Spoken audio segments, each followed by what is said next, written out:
2 years had passed since the battle at Earth. The galaxy was a different place now. Species that had hidden in fear for centuries were beginning to speak openly. Refugee populations that had escaped hegemony destruction were making contact with each other.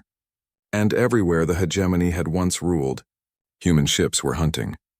Admiral Junseo Kwan stood on the bridge of the battleship Vengeance, watching as his fleet approached the hegemony mining colony on SciFiPrime.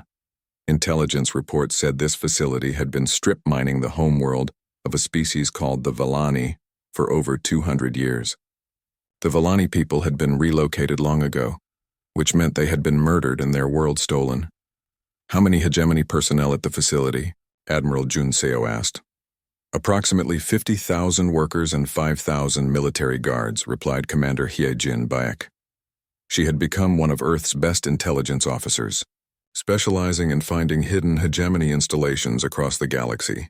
But Admiral, we are also detecting life signs that do not match hegemony biology. Survivors? It appears so. The mining operation uses slave labor from multiple species. Some of them might be descendants of populations the hegemony claimed to have relocated. Admiral Junseo felt anger building in his chest. For 2 years, the human retribution fleet had been discovering the same thing at every hegemony facility they found. The aliens had not been relocating species to new worlds. They had been enslaving the survivors and working them to death in mines and factories. Commander Hyejin, send a message to the facility. Tell them they have 1 hour to release all slave workers and surrender. After that, we will take the facility by force. Admiral, our intelligence suggests they will refuse. The hegemony military doctrine does not allow surrender to what they still call primitive species. Then they will join their fleet that attacked Earth. The response from SciFiPrime came in 30 minutes. The hegemony commander was defiant and insulting. He claimed that humans were rebels who would soon be crushed by the main hegemony military forces. He said that slave workers were property and would not be released to terrorist aliens. Admiral Junseo's reply was simple. You had your chance. The attack lasted 4 hours. Human ships used precision weapons to destroy military positions while carefully avoiding areas where slaves were held. When the fighting ended, 50,000 former slaves were free for the first time in their lives. Many of them had been born in captivity and had never seen their original homeworlds. Among the freed prisoners was an elderly creature with blue fur and 6 arms. She approached Admiral Junseo with tears in her large golden eyes. Are you truly the humans from Earth? She asked in broken galactic common language. Yes, we are. My people thought you were a myth. Stories said that somewhere in the galaxy, a species had fought the hegemony and won. We did not believe it was possible. What is your name? Admiral Junseo asked gently. I am Kira Esh of the Vellani people. This was our world before the hegemony came.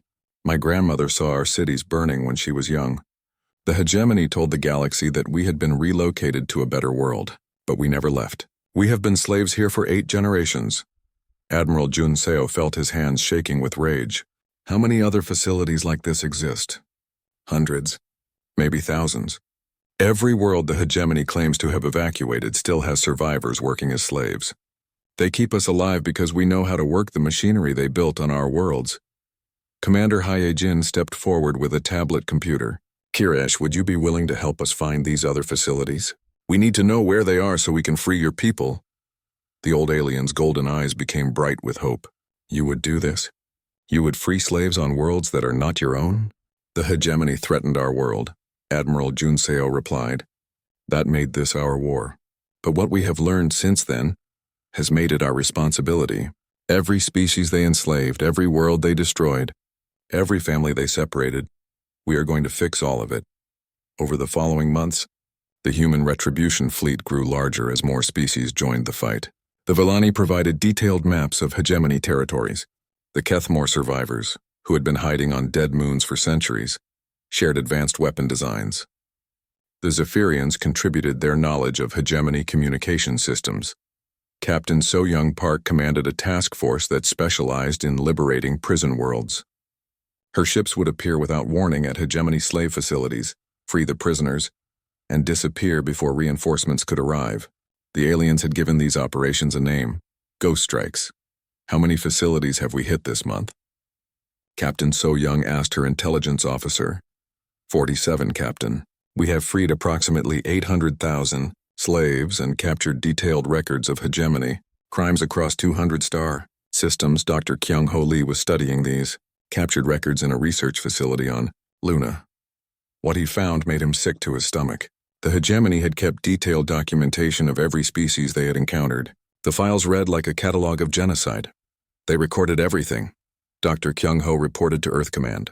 Every species they destroyed, every world they strip-mined, every population they enslaved. They kept records like they were collecting specimens for a museum. The evidence was overwhelming. 847 different intelligent species had been eliminated over the past 1,000 years. Billions of individuals had been murdered. Entire star regions had been emptied of all life except what the hegemony found useful. Ambassador Na Young. Shin received a desperate message from the hegemony's central government 3 months into the human campaign. The aliens wanted to negotiate. They offered to return some captured territory in exchange for an end to human attacks. Na Young's response was broadcast across the galaxy. The hegemony leadership has requested negotiations. This is our response. You had your chance to leave peacefully 7 cycles ago. We gave you a warning. Humanity never forgives those who threaten our home and enslave innocent people. There will be no negotiations. There will be no compromise. There will be no mercy. You will surrender unconditionally, or you will be destroyed completely. The hegemony tried to rally their remaining military forces for a counterattack. They gathered ships from 12 different systems and launched what they called Operation Human Extinction. The fleet was massive, over 2,000 warships commanded by their best generals. Commander Taemin Jung, leading the human defensive fleet, met them in the Proxima Centauri system. The battle lasted 6 hours and ended with the complete destruction of the hegemony counterattack force. Not a single alien ship escaped to report what had happened. After the battle, Commander Taemin sent a message to every hegemony world. This is Commander Jung of the Human Defense Force. Your military has just attempted to launch an extinction campaign against Earth. That attempt has failed completely. Every ship you sent has been destroyed. Every crew member who participated in this attack is dead. You now have a choice. Surrender immediately and face trial for your crimes, or continue fighting and face the same fate as your invasion fleets. The message included video footage of the destroyed hegemony ships and a complete list of every crime documented in captured hegemony records. The evidence was undeniable and overwhelming. Captain Min Jung Park, daughter of the original communications officer Boram Park, was monitoring hegemony communications from her intelligence ship. She reported increasing panic across their territories as news of their military defeats spread. Admiral, we are intercepting communications from hegemony civilian populations. Many of them are demanding that their government surrender before humans arrive at their worlds. They have heard what happened to military personnel who resisted. And what about their leadership? Still refusing to surrender. They are retreating to their core systems and calling for a final stand. Intelligence suggests they are planning to use their remaining planet cracker weapons on human colonies if we continue advancing. Admiral Jun Seo looked at the star map showing hegemony territories. Most of their outer colonies had already fallen or surrendered. Only their core systems remained, and those were heavily fortified. Then we end this quickly, he decided. Signal all fleet commanders. We advance on their core systems immediately. No more warnings. No more chances to surrender. The hegemony chose this war when they threatened Earth. Now they face the consequences. As human fleets moved toward the final hegemony strongholds, freed slaves across the galaxy watched and waited. For the first time in centuries, species that had been enslaved, murdered, and erased were seeing justice. The humans had kept their promise. They never forgot and they never forgave those who threatened innocent people. 5 years after the aliens first came to Earth, Admiral Jae-min Hong stood on the bridge of the massive battleship Final Justice, watching the last hegemony stronghold grow larger on his screens. The fortress world of Dominion Prime had been the center of alien power for over 500 years. From this world, the orders had come to destroy 847 different species and enslave billions of innocent people. Fleet status report, Admiral Jae-min requested. All human ships are in position, replied Captain Yoonji Lee. We have 4,000 vessels surrounding the planet. The liberation fleets from freed species are also ready. Total combined force, 7,000 ships. Admiral Jamin nodded. The human fleet was no longer alone. Ships from 200 different species that had been freed from hegemony slavery now fought alongside Earth's forces. The Villani had built fast attack ships. The Kethmore survivors had created powerful energy weapons. The Zephyrians had developed advanced shield technology. All of them working together for the same goal: the end of the hegemony forever. Any response from the planet? Admiral Jamin asked. They are still refusing to surrender, Captain Yunji replied. The Supreme Council claims they would rather die than submit to what they call inferior species.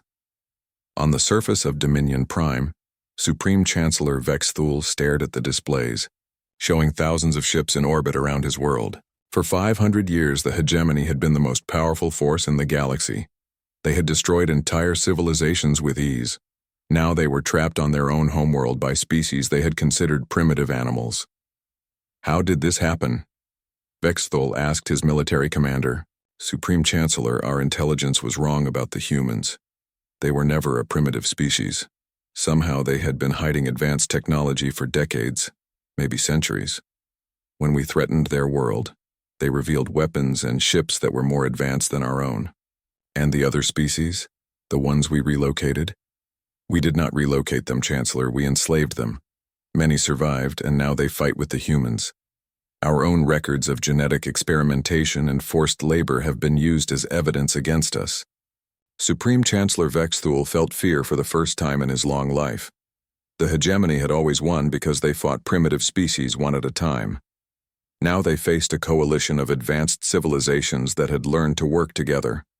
General Sung Ho Yang commanded the human ground forces that would invade Dominion Prime if the aliens continued to refuse surrender. He had studied hegemony military tactics for years and knew exactly how their final defense would work. They will use civilian populations as shields, General Sung Ho explained to his officers. The hegemony has always believed that other species are too moral to attack if innocents might be hurt. They do not understand that we learned their tactics from studying their own war records. Lieutenant Colonel Min-Soo Kim looked at the tactical displays showing the planet's surface. General, our intelligence shows that most of the civilian population on Dominion Prime consists of slaves from other species. The actual hegemony leadership is hiding in underground bunkers. Then we free the slaves and capture the leadership. Use precision strikes only. No civilian casualties if we can avoid them. Ambassador Ne Young Shin sent one final message to the hegemony leadership before the attack began. Supreme Chancellor Vexthul, this is Ambassador Shin speaking for the Galactic Liberation Coalition. You have been offered surrender terms multiple times over the past year. You have refused all attempts at peaceful resolution. The evidence of your crimes against 847 intelligent species has been documented and verified. You are guilty of genocide, slavery, and the destruction of entire worlds. This is your final chance to surrender and face trial according to galactic law. The response came quickly. Supreme Chancellor Vexthul's voice was full of anger and hate. We will never surrender to inferior species and failed experiments. The hegemony has ruled this galaxy for 1,000 years. We will not be judged by primitives and animals. If you attack this world, we will activate our remaining planet cracker weapons and destroy every world in this system, including our own. Ambassador Ne Young's reply was calm and cold. You have made your choice. The consequences are your responsibility. The final battle began at dawn on Dominion Prime. Human ships moved through the planet's atmosphere like falling stars, their weapons targeting military installations with perfect accuracy. The hegemony's defensive systems were powerful, but they had been designed to fight primitive species with simple weapons. Captain So-Min Park led a squadron of fighters through the planet's capital city, her weapons destroying anti-aircraft positions while carefully avoiding civilian areas. Her neural interface let her pilot her ship through narrow streets and around tall buildings with impossible precision. This is Captain Park to all liberation forces. The civilian detention centers are located at coordinates I am transmitting now. Most of the people held there are slaves from other species. Priority mission is to free them before the hegemony can use them as hostages. Lieutenant Wu Hyun Jung and his special forces team landed near the largest prison complex on the planet. Inside, they found thousands of alien beings who had been held in terrible conditions for years. Many of them were children who had been born in captivity and had never seen their homeworlds. "You are free," Lieutenant Wu Hyun told them in Galactic Common Language. "Human and allied ships are evacuating all prisoners to safety. The hegemony will never enslave anyone again." An elderly alien with green skin and multiple eyes looked at the human soldier with disbelief. "Is this real?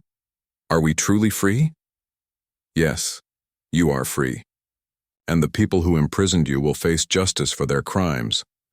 Deep underground, Supreme Chancellor Vexthol and the remaining hegemony leadership watched their defenses crumble on security monitors.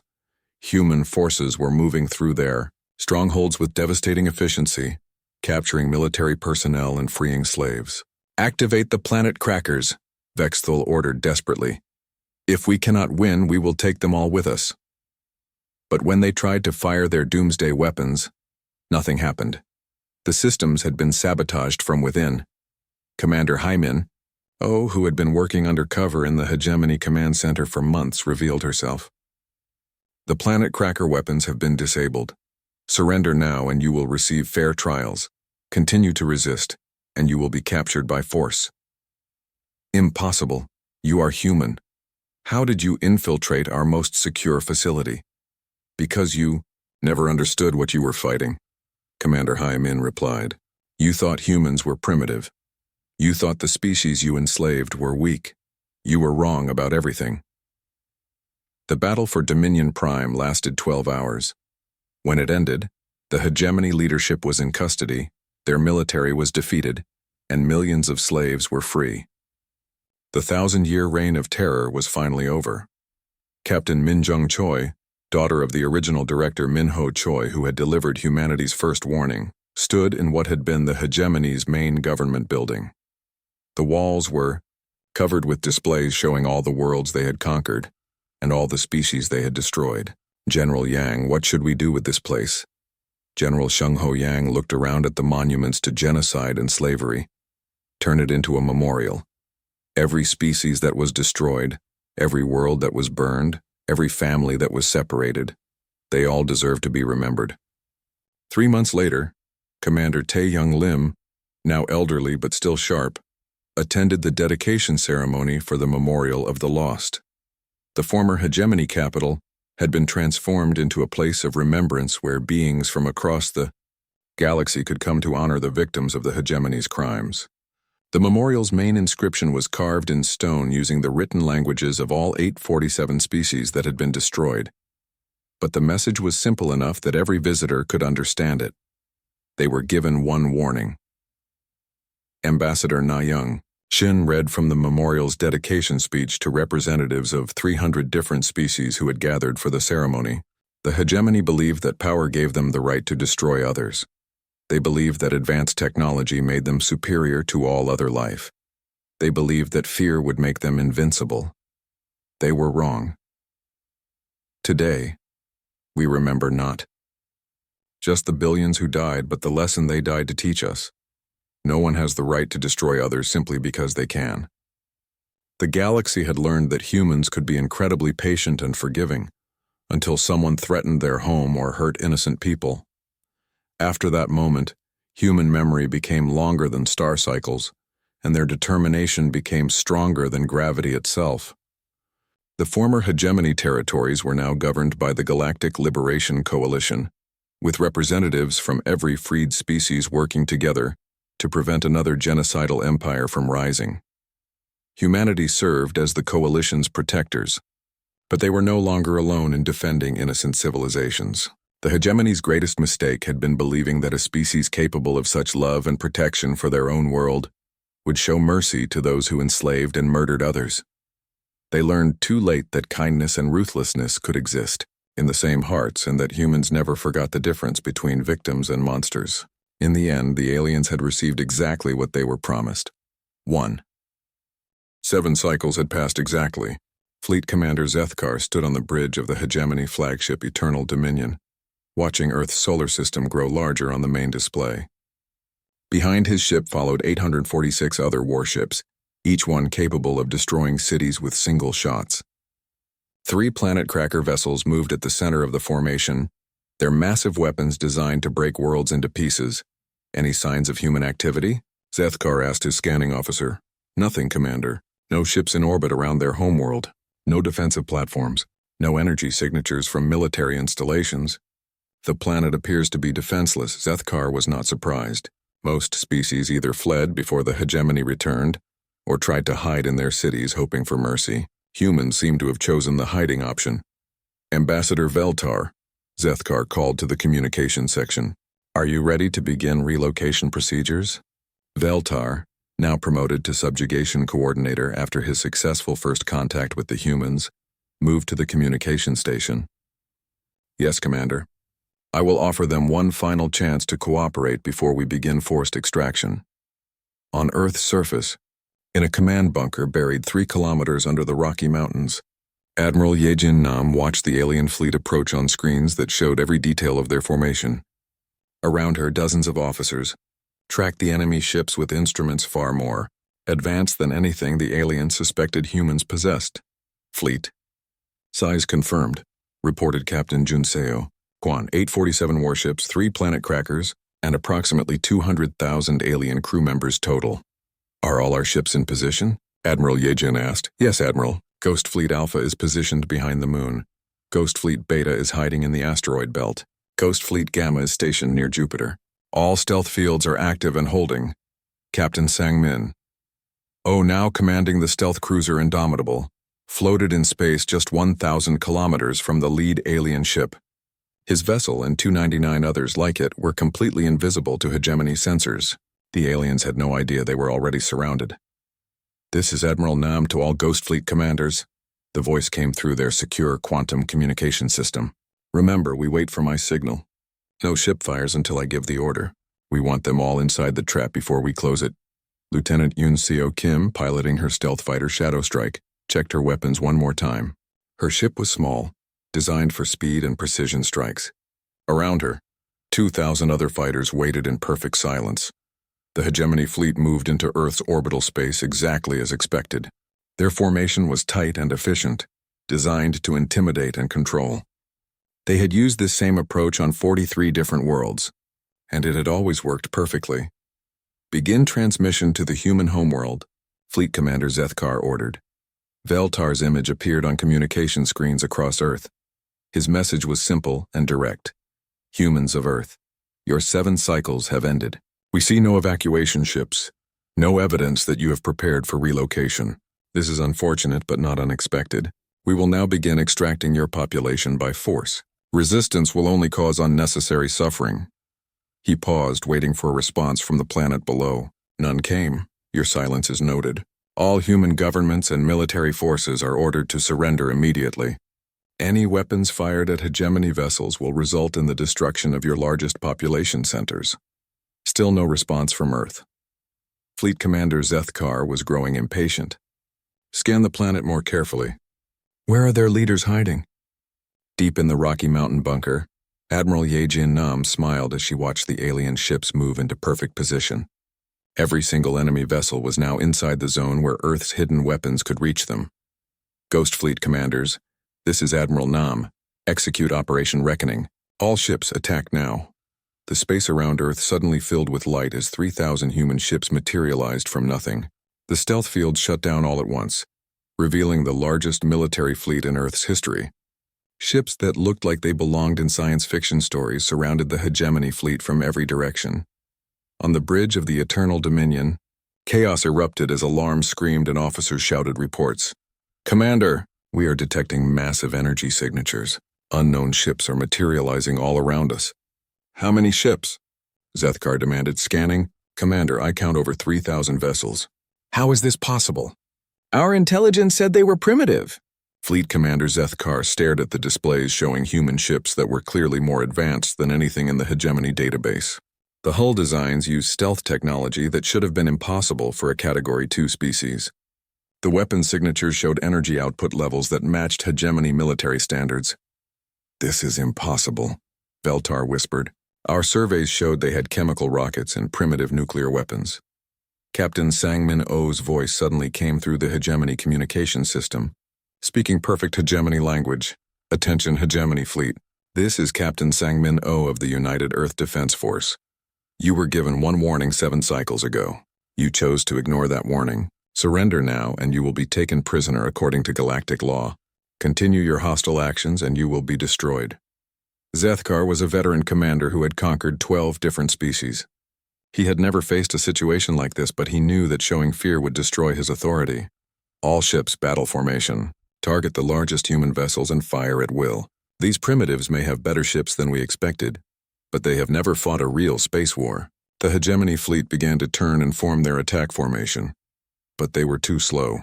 Captain Sang-Min Oh had been waiting for exactly this response. All Ghost Fleet ships weapons free. Show them what happens when someone threatens Earth. The battle began with a flash of light that could be seen from Earth's surface. Human ships moved faster than anything the hegemony had ever encountered. The neural interface technology let human pilots react instantly to threats and opportunities. Weapons that had been designed using technology from a dozen extinct species fired with perfect accuracy. Lieutenant Yoon Seo Kim dove her fighter through the enemy formation, her weapons destroying 3 hegemony ships in seconds. Around her, the other human fighters moved like a swarm of angry insects, too fast for the alien gunners to track. "This is impossible," Fleet Commander Zethkar shouted as he watched his ships being destroyed faster than his crews could report the damage. "How do they move so quickly? How do their weapons penetrate our shields so easily?" Captain Sang-Min Oh's Indomitable appeared directly in front of the Eternal Dominion and fired a single shot. The hegemony flagship's main weapon system exploded in a burst of flame and metal. "Because," Captain Sang-Min replied over the communication channel, "we learned from all the species you murdered. Every ship you destroyed, every world you burned, every civilization you erased, they all left something behind.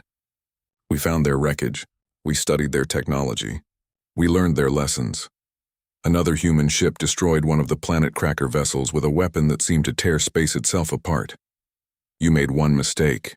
Admiral Yejin Nam's voice joined the communication. "You told us exactly what you do to species that refuse to surrender.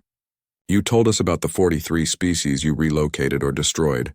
What you did not know is that some of them left survivors. Hidden colonies, refugee ships, secret bases. We found them. We learned from them. And we promised them that someday someone would make you pay for what you did." The battle lasted 18 minutes. When it ended, 847 hegemony warships had been completely destroyed. Not one human ship had been lost. The space around Earth was filled with the wreckage of what had once been the most feared fleet in the galaxy. Fleet Commander Zethkar found himself alone on his damaged bridge. His crew dead, his ship powerless and drifting. A human ship approached and locked onto his vessel with a tractor beam. Captain Sang-Min Oh's face appeared on his screen one last time. "You were given a warning," the human said quietly. "We told you to leave and never return. We told you that humanity never forgives those who threaten our home. Now you understand what that means." From the wreckage of the hegemony fleet, Earth transmitted a message that would reach every corner of the galaxy within days. "This is Earth. We gave them a warning. They did not listen. Let this be a lesson to anyone else who thinks humanity can be threatened, relocated, or destroyed. We are not victims. We are not primitives, and we never forget." 6 cycles had passed since the aliens left Earth's solar system. On the surface, life seemed normal. People went to work, children went to school, and the news talked about sports and politics. But deep beneath the Pacific Ocean, in a facility that did not exist on any public map, Chief Engineer Soo-Jin Lee had not slept more than 4 hours a night for months. The underwater base was called Deep Blue, though most people who worked there just called it the Cave. It was built inside an underwater mountain 5 kilometers below the ocean surface. The pressure outside could crush a human body in seconds, but inside, Soo-Jin and her team worked on humanity's greatest secret. "How many more do we need?" asked Dr. Kyung-Soo Lim, looking at the massive construction bay where strange ships took shape. "At least 300 more of the big ones," Soo-Jin replied, wiping oil from her hands, "and about 2,000 of the small fighters. The aliens scanned our surface ships, but they never looked underwater. They never thought to check what humans might build in the deep ocean. The ships did not look like anything Earth had ever built before. They were sleek and curved, made from materials that seemed to bend light around them. When the stealth fields were active, the ships became almost invisible. The metal still looks wrong to me," said Engineer Woo-Sung Park, running his hand along a ship's hull. How did we even learn to make this?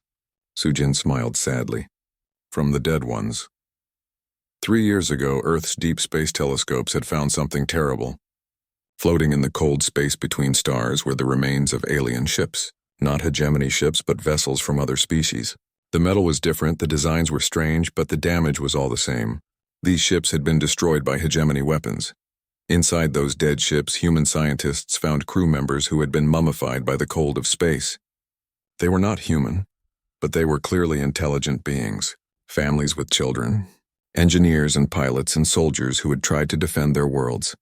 All of them were dead, killed by the same aliens who now demanded Earth surrender. The hegemony has been doing this for a very long time, Sujin continued. But they made one mistake.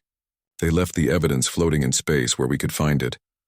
General Dongwook Yoon entered the construction bay with Admiral Yejin Nam. Both of them looked tired. They had been coordinating Earth's secret preparations for months, working with facilities on 6 continents and 12 space stations that officially did not exist. How long until the fleet is ready? General Dongwook asked. 2 more cycles, maybe less, Sujin answered. But sir, I need to ask something that has been bothering me. We are building all these ships and weapons, but what if we are wrong? What if the aliens are too strong? Admiral Yejin stepped forward. Her face was serious but not afraid. Engineer Lee, let me show you something. She led them to a secure room deeper in the facility. Inside, Dr. Hyunwoo Kim was working with a device that hummed with strange energy. The air around it seemed to shimmer and bend. This is a quantum displacement field generator, Dr. Hyunwoo explained. We reverse engineered it from wreckage we found in the Centauri system. Watch this. He activated the device and pointed it at a large metal box. The box seemed to fade away, becoming transparent, then invisible completely. The box is still there, Dr. Hyunwoo said. You can touch it, but you cannot see it. Our ships will use this technology. The aliens will never see us coming. How many species developed this technology before the hegemony destroyed them? Sujin asked quietly. At least 12 that we know of, Admiral Yejin replied.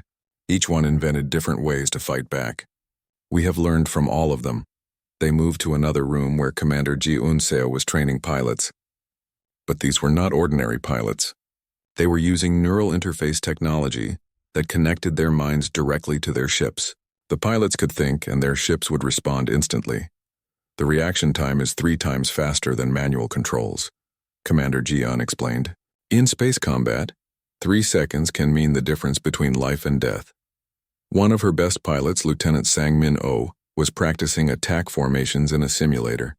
On the screen, his ship moved like a living creature, dodging and striking with perfect precision. How does it feel? General Dongwook asked him. Sir, it is like the ship becomes part of my body, Sang-min replied. I think turn left and we turn left. I think fire and the weapons fire. The alien ships are fast, but they still use manual controls. We will be faster. In another part of the facility, xenoarchaeologist Woo Jin Park was studying artifacts recovered from destroyed alien worlds. His discoveries had changed everything humanity thought about the hegemony. They are not just conquerors, Woo Jin explained to the group. They are exterminators. When a species refuses to be relocated, the hegemony does not just defeat them in battle. They destroy every city, every settlement, every trace that the species ever existed. Then they strip mine the planets until nothing remains. He showed them recordings found in the ruins of a planet called Kethmore. The beings who lived there looked like tall, graceful creatures with 4 arms and beautiful cities built into living trees. The hegemony had given them the same offer they gave Earth: relocate or be relocated by force. The people of Kethmore chose to fight. The recordings showed the battle. It was not even close. The hegemony fleet was much larger and more advanced. But after the Kethmore military was defeated, the aliens did not stop. They continued firing until the entire planet was burning. Every city, every forest, every living creature was destroyed. This is what happens to species that say no, Woo Jin said quietly. The hegemony does not take prisoners. They do not allow survivors. They erase entire civilizations from existence. The room was silent for a long moment. Finally, Admiral Yejin spoke. Then we make sure we do not lose. Admiral, Sujin said, what if other species are still out there? What if some survive by hiding? We will find them after we deal with the hegemony, she replied. But first we need to make sure there is an after. General Dongwook checked his watch. The aliens will return in 1 cycle. All of you need to understand something. When they come back, they will expect to find Earth empty or defended by primitive weapons they can easily destroy. Instead, they will find the most advanced military force this galaxy has ever seen. Will it be enough? Asked Dr. Hyunwoo. The general smiled, but his eyes were cold. The aliens think they are dealing with a species that has never faced real war. They do not know that humans have been fighting each other for thousands of years. They do not know that we learn from every battle, every defeat, every victory. Most importantly, they do not know that when someone threatens our home, we stop being civilized. Sujin looked around at all the faces in the room, engineers, scientists, soldiers, pilots, all of them working together for one purpose. They gave us 7 cycles to prepare, she said. I think that might have been their biggest mistake. Above them, 4 kilometers of ocean water kept their secret safe. Soon the hegemony would learn what humans were really capable of when they had time to prepare for war. Captain Tae-ho Kim stood at the main window of Defense Station Omega 7, watching the stars like he did every morning for the past 3 years. The station floated at the edge of Earth's solar system, far beyond Pluto, where the darkness was complete and cold. His job was simple: watch for anything that did not belong. In 3 years, nothing had ever come. Today was different. The alarm started screaming at exactly 0847 hours. Tae-ho ran to the main control room where his team was already working at their computers. The screen showed something impossible. A ship was coming toward them, but it was not human. It was huge, maybe 5 times bigger than their biggest military ship. The metal looked smooth and dark, with curves that no human engineer would ever design. How far away? Tae-ho asked. 2 million kilometers and getting closer, said Lieutenant Bo-Ram Park, the communications officer. She was young but very smart with languages and computers. Captain, it's slowing down. I think it wants to talk. Tae-ho felt his heart beating fast. This was first contact. Humanity had always wondered if aliens existed, and now they had their answer. He pressed the button to call Earth immediately. This is Captain Kim at Omega 7. We have an unknown alien vessel approaching our position, requesting immediate orders from Colonial Defense Council. The reply came back in less than 10 minutes, which was very fast for such an important decision. Director Min-ho Choi's voice was calm but serious. Captain Kim, you are ordered to attempt communication. Do not show aggression unless they attack first. Record everything. Good luck. Bo-Ram worked for 6 hours straight trying to understand the alien signals. The alien ship just waited, not moving closer or further away. Finally, she looked up with tired but excited eyes. Captain, I think I can talk to them now. The computer has learned enough of their language to make basic translation work. Open the channel, Tae-ho ordered. The main screen changed to show the inside of the alien ship. The creature that appeared was tall and thin, with gray skin and large black eyes. It wore some kind of silver uniform that seemed to glow slightly. When it spoke, the computer translated its words into English.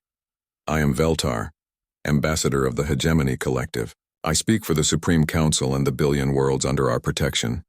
Tae-ho stepped forward. I am Captain Tae-ho Kim of United Earth Colonial Defense.